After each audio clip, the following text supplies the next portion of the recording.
पहला प्रश्न, जीवन क्या है?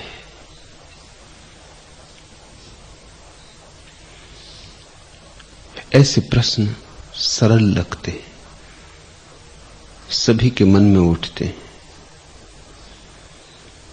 पर ऐसे प्रश्नों का कोई उत्तर नहीं।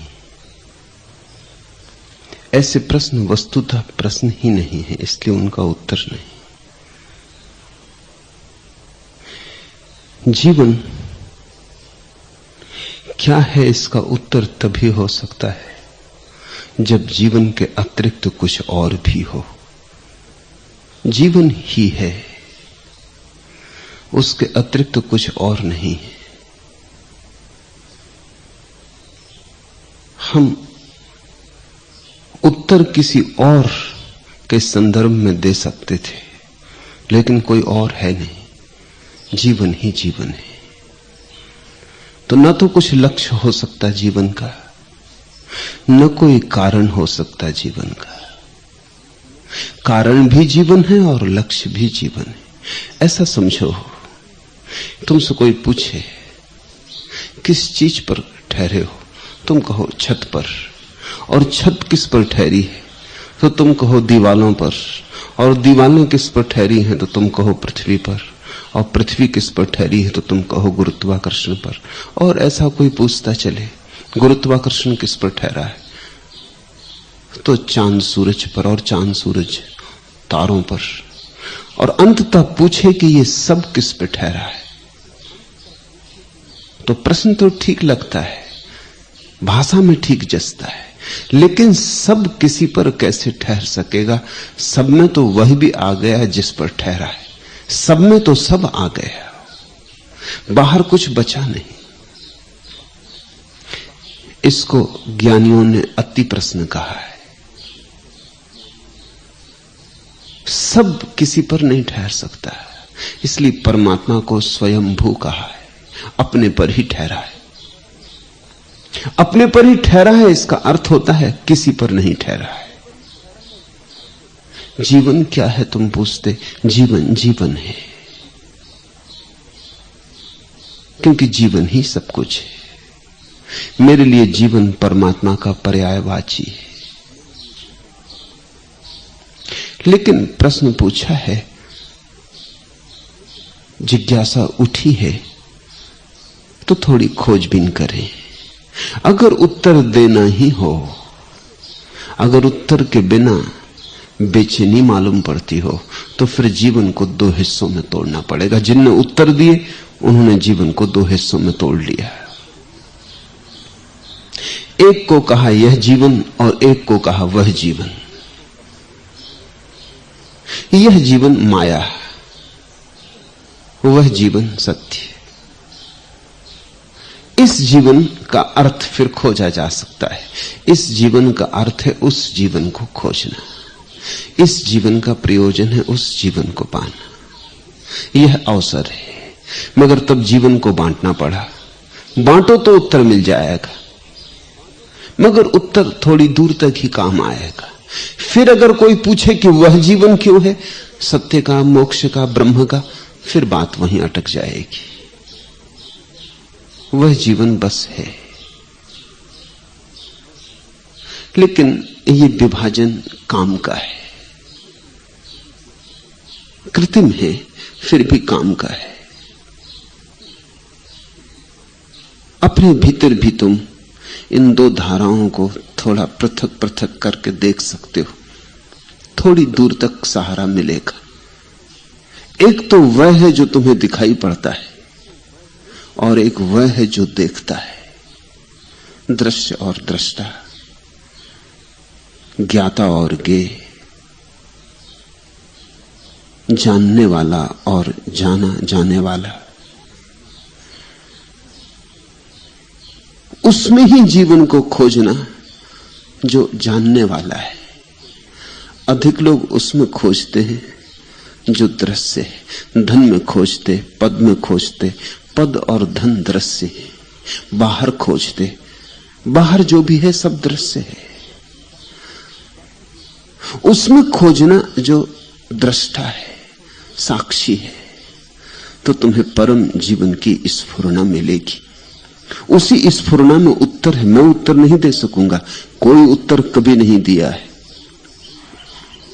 उत्तर है नहीं, मजबूरी है। देना चाहा है बहुतों ने, कभी किसी ने कोई उत्तर नहीं दिया है। और जिन्होंने उत्तर सच में देने की चेष्टा की है, उन्होंने सिर्फ इशारे बताए हैं कि तुम अपना उत्तर कैसे खोज लो। उत्तर नहीं दिया, संकेत किए ऐसे चलो तो उत्तर मिल जाएगा। और उत्तर बाहर नहीं है, उत्तर तुम्हारे भीतर है। उत्तर है इस रूपांतरण में कि मेरी आंखें बाहर न देखें, भीतर देखें। मेरी आंखें दृश्य को न देखें, दृष्टा को देखें। मैं अपने अंतरतम में खड़ा हो जाऊं, जहां कोई तरंग नहीं उठती। वही उत्तर है, क्योंकि वही जीवन अपनी पूरी विभा में प्रकट होता है। वही जीवन के सारे फूल खिलते हैं। वही जीवन का नाद है, ओंकार है। इस छोटी सी कविता को समझो। आगे ऊंघते ऊंघते बस यूं ही किसी एक ने पूछा।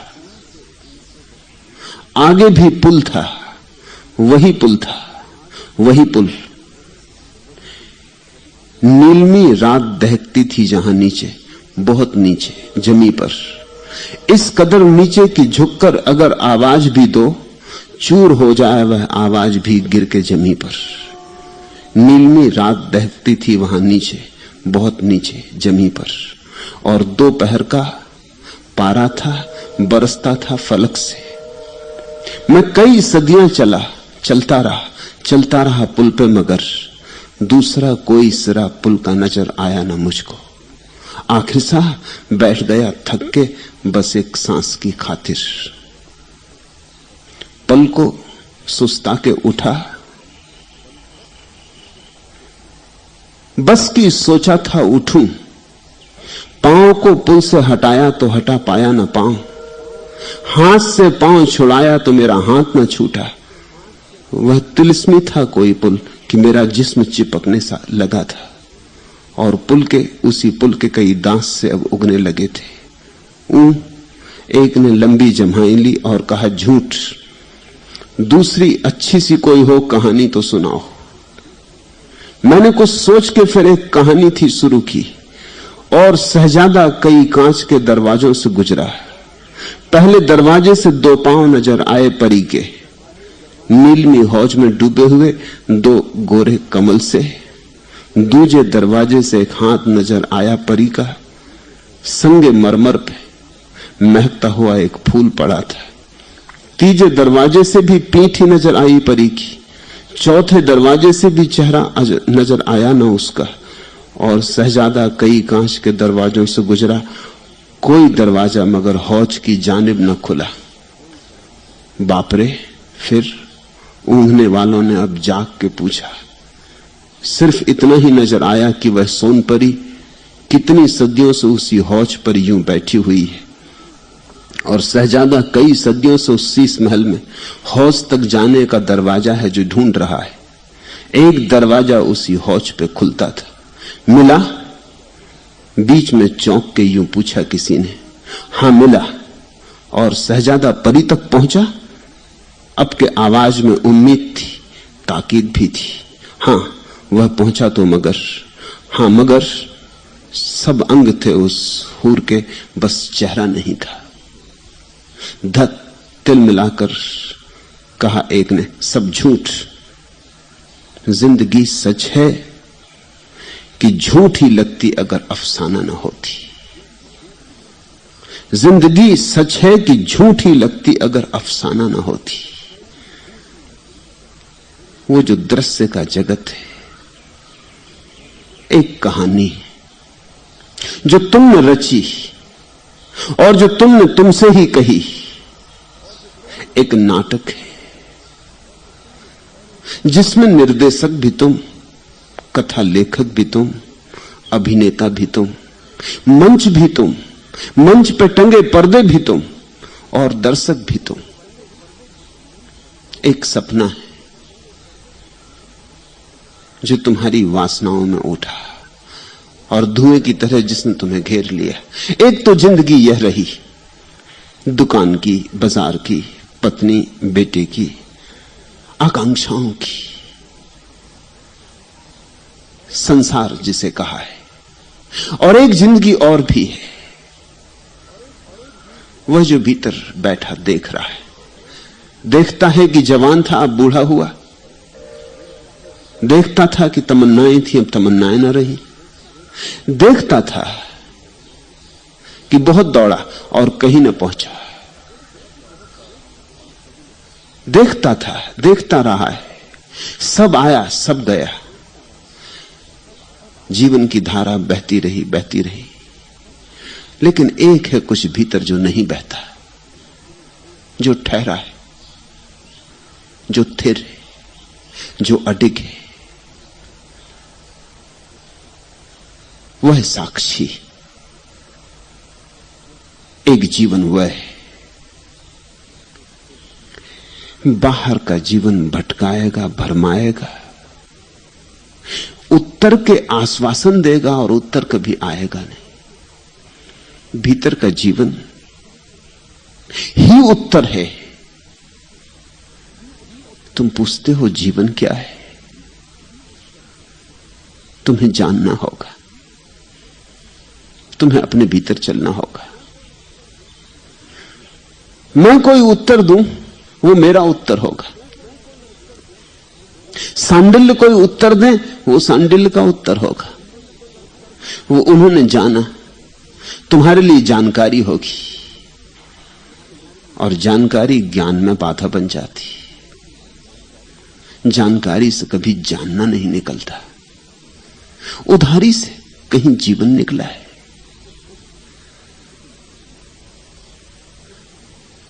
बजाय तुम बाहर उत्तर खोजो, तुम अपने को भीतर समेटो। शास्त्र कहते जैसे कछुआ अपने को समेट लेता भीतर, ऐसे तुम अपने को भीतर समेटो।